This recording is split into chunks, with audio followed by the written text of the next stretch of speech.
It was a normal life. I was on the road a lot, teaching adults. Living in Dallas, Texas in 2007, I had a three-city road trip to complete: Miami, Tampa, and Orlando. I decided to fly to Miami on a Sunday, fly to Tampa Monday late afternoon, and then drive to Orlando Tuesday afternoon, and then fly back from Orlando to Dallas Wednesday early evening. A city a day. It was something else. The plan was perfect, and it was really all about clock management.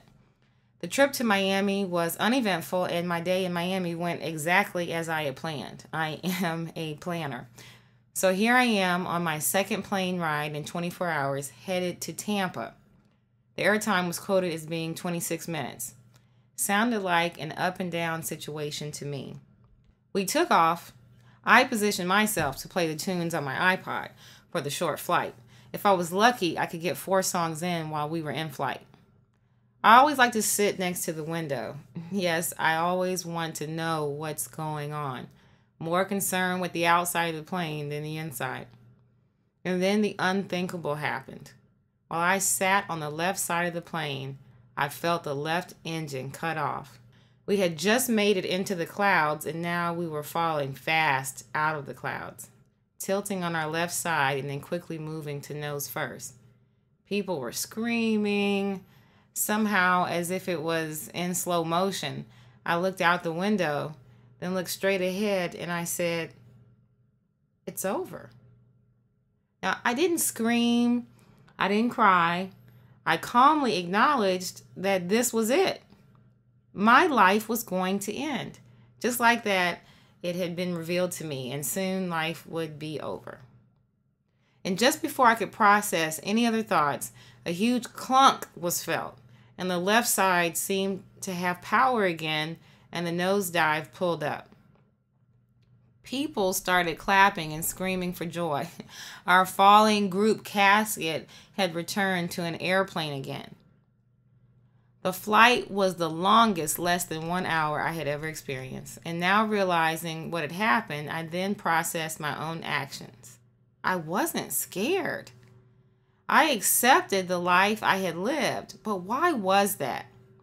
Who knew I was happy with life to this point? And so started my journey to understand myself better and to understand how I got to this level of peace. I was the firstborn to my Creole parents, Carl and Olivia Thibeaux. They raised me in Houston, Texas, my father an up-and-coming superstar at a big insurance company, and my mother working as a geophysical analyst at an oil company. My parents raised me with their awareness and perception of life. We were a tight-knit family who spent a lot of time together and always ate meals together. I always said they raised me like a sibling. I showed tremendous skill in gymnastics from 2 years old, with aspirations of being an Olympian. Life has a funny way of taking nosedives and then recovering. My gymnastics career ended at 15 with an injury that I really couldn't recover from. The dream gone, and I was left with the reality. At this point, I had a little brother who was somewhat our miracle baby, proving he was a fighter even in the womb. I went to Texas A&M University with visions of grandeur in my head. I thought the college life represented on TV was what was waiting for me. Well, I couldn't be more wrong. The school was not without its challenges, still experiencing rough spots relating to ethnicity and gender.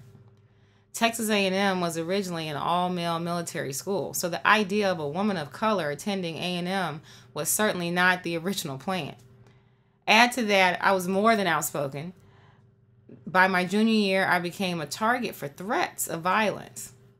My philosophy was cowards threaten, killers kill, so I stayed the course, remaining true to my values and passion. By my senior year, I learned new methods of addressing bad feelings and diversity issues and joined the College Republicans. I was determined to make change happen, and in fact, I did. Working inside the system, I was able to open eyes and doors for many people to advance change.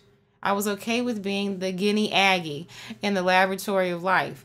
And if that wasn't enough, my father died during my sophomore year. In 1993, we buried him on Christmas Eve at 44 years old.